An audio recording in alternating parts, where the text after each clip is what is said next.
जी अस्सलाम वालेकुम dear students. आज डिस्कस करेंगे 11th क्लास कंप्यूटर साइंस की नेक्स्ट टॉपिक को, इफ एल्स को। यानी कि हम लोगों ने डिसीजन मेकिंग की पहली स्टेटमेंट डिस्कस कर ली थी, इफ स्टेटमेंट को डिस्कस कर चुके हैं। अब इस वीडियो में आज देखेंगे इफ एल्स स्टेटमेंट क्या होती है। देखें, इफ स्टेटमेंट में क्या था कि अगर हमारी कंडीशन ट्रू होगी तो हमारा कोई भी पीस ऑफ कोड जो वेरी नेक्स्ट लाइन पे लिखा होगा वो चलेगा। अगर कंडीशन फॉल्स होगी तो कुछ भी नहीं होगा।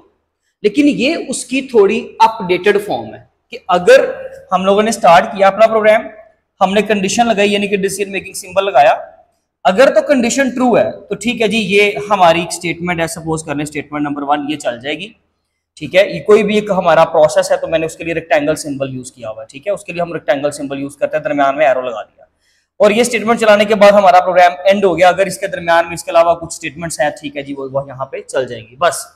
अगर कंडीशन फॉल्स हुई तो उसमें कुछ भी नहीं था। लेकिन यहां पर अपडेटेड फॉर्म का मतलब ये है कि if the condition is false तो फिर हम लोग किसी दूसरी साइड पे आएंगे और कोई दूसरा कोड ऑफ पीस जो है ना आपका वो चला देंगे, पीस ऑफ कोड सॉरी। तो हम पीस ऑफ कोड ये वाला चला देंगे। पहले हमने ये चलाया था कंडीशन के ट्रू होने पे, अगर ट्रू नहीं हुई, कंडीशन फॉल्स हो गई है तो फिर ये चला देंगे और देन उसको टर्मिनेट करेंगे। उसका क्या मतलब है, हम इसको फर्दर समझते हैं। पहले तो डेफिनेशन को, if the condition is true it runs a block of code.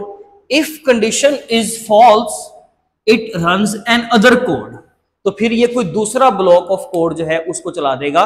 उसको मजीद साइंटेक्स में क्लियर करें कि साइंटेक्स ऑफ इफ एल्स ये कहता है कि सबसे पहले आप इफ के सामने कंडीशन प्लेस करो। ओके, यानी कि आप अल्टरनेटिव भी देख रहे हो ना कि इसमें आप लोगों ने क्या करना है, कंडीशन लगानी है। अगर कंडीशन ट्रू है तो ये वाली साइड चला दो, अगर कंडीशन फॉल्स है तो ये वाली साइड चला दो। या लेट सपोज दैट हम टेम्परेचर की बेस पे बात करते हैं कि अगर टेम्परेचर जो है वो हमारा 30 से अबव है तो हॉट डे, और अगर नहीं है तो उसका मतलब है कूल डे या प्लेजेंट वेदर जो है उसका मैसेज आप क्या करवा दें, शो करवा दें। तो उसके लिए फिर हम लोग क्या करेंगे, इफ एल्स को इस्तेमाल करेंगे। इफ लगाया, फिर कंडीशन लगाई और कॉलन लगा दिया। तो यहां पर हमारा कौन सा पीस ऑफ कोड आएगा, यानी कि इसकी वेरी नेक्स्ट लाइन पर जो हमारी ट्रू स्टेटमेंट है। आप बुक में देख लीजिएगा, जो उन्होंने लाइन लिखी हुई है एज इट इज लिखना चाहें वो भी ठीक है, अदरवाइज आप ये भी लिख सकते हो, कोई इश्यू नहीं है। तो ये वो कोड है, ये वो स्टेटमेंट है जो कंडीशन के ट्रू होने पर चलेगी, जो इसके फौरन बाद लिखी हुई है। ठीक है, लेकिन अगर ये कंडीशन हो जाती है आपकी यहां पर फॉल्स तो फिर ये वाला हिस्सा आपका डेफिनेटली नहीं चलेगा। फिर हम आ जाएंगे एल्स पे। If the condition is false तो हम एक कीवर्ड होता है आपका पाइथन के अंदर एल्स, आप उसके ऊपर मूव करोगे। एल्स के सामने कंडीशन नहीं आती, ये याद रखिएगा। एल्स के सामने सिर्फ क्या आएगा साइंटेक्स में, कॉलन, और उसके फौरन बाद नेक्स्ट लाइन पर आपने जो भी चलाना है कंडीशन के फॉल्स होने पर आप वो वाली स्टेटमेंट लिखो और उस स्टेटमेंट को चला दो। अगर हम एग्जाम्पल की बात करें चीजों को मजीद क्लियर करने के लिए, तो मेरे पास एक एग्जाम्पल है। ये एग्जांपल रही है हमारी प्रीवियस प्रोग्राम की एग्जांपल है। टेम्परेचर इक्वल्स टू 25 हमने एक वेरिएबल बनाया। पहले ये 35 कर लेते हैं ताकि हमारे लिए आसान हो जाए। ले जी 35 है। If temperature is greater than 30, condition क्या होगी, ट्रू, क्योंकि 35 है। 35 is greater than 30, yes, condition true. तो कंडीशन ट्रू होने पर आपका वेरी नेक्स्ट लाइन पर क्या लिखा हुआ है, print it's a hot day, print हो जाएगा, सिंपल। लेकिन अगर यहां पर हम चले साइन चेंज कर देते हैं, इस दफा वेरिएबल नहीं चेंज करते बल्कि इस दफा साइन चेंज कर देते हैं। टेम्परेचर इज लेस देन 30, तो लेकिन टेम्परेचर की वैल्यू कितनी है, 35। Temperature is less than 30, condition क्या होगी, फॉल्स। बल्कि इसको इस तरह ना करें, गलत कर बैठेंगे, क्योंकि हम लोगों ने सेंस नहीं बनानी है ना, तो सेंस नहीं बनेगी इस तरह करने से। कोई इशू नहीं है। अगर आप देखें तो कंडीशन इस वक्त क्या हो जाएगी, फॉल्स, तो ये नहीं चलेगा, तो फिर जो भी एल्स में होगा वो चलेगा, तो उसका कोई मसला नहीं है अगर हम इसको यूज करें।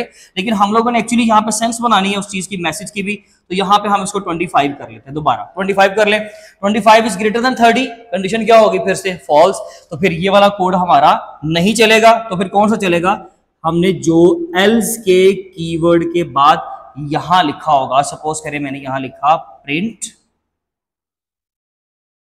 Cold day, it's a cold day, जो भी आप मैसेज लिखना चाहें वो आपका मैसेज आ जाएगा और वो क्या हो जाएगा, प्रिंट हो जाएगा। फिर ये नहीं प्रिंट होगा, ये प्रिंट होगा। एक चीज का ख्याल रखिएगा, हम लोगों ने जहां भी इफ की कंडीशन लगानी है ना, तो जो वेरी नेक्स्ट लाइन पे कोड होगा वो बिल्कुल इफ के नीचे से स्टार्ट नहीं होगा। हमें यहां पर इंडेंट क्रिएट करना है, स्पेस क्रिएट करनी है, जो कि ये चीज रिप्रेजेंट करता है। कैसे, देखें इसको जरा समझ लीजिए। इफ यहां पर आपकी कंडीशन आ गई, ठीक है, उसके बाद जो भी आप पीस ऑफ कोड लिखें, प्रिंट लिखें या कोई वेरिएबल, सर क्या हम इफ की कंडीशन के बाद सिर्फ प्रिंट की स्टेटमेंट लिखेंगे? नो भाई, आप कोई वेरिएबल बनाना चाहें, कंडीशन के ट्रू होने पे आप जो भी करना चाहते हो आप करो। आपने कोई स्टेटमेंट प्रिंट करवानी है वो करवा लो, वेरिएबल बनाना है वो बना लो, कोई कांस्टेंट की काम करना है वो काम कर लो, कोई फॉर्मूला चलाना है वो कर लो, आपकी मर्जी। लेकिन कंडीशन के ट्रू होने के साथ आपने उसको मुंसलिक किया हुआ, बस ये याद रखिएगा।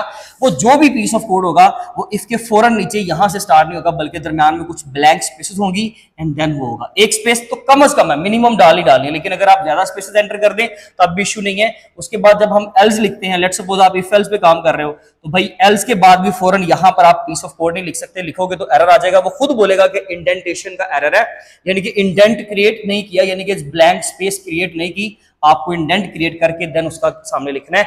और एल्स के सामने कंडीशन नहीं आती, एल्स खाली आता है। अगर कंडीशन ट्रू हुई तो ये चलेगा, कंडीशन फॉल्स हुई तो ये चलेगा, दोनों में से लेकिन कोई एक चीज चलेगी, that is called as if else statement. आप इंशाल्लाह मिलेंगे अपने नेक्स्ट लेक्चर में, तब तक अपना ख्याल रखिए। Thank you so much, Allah Hafiz.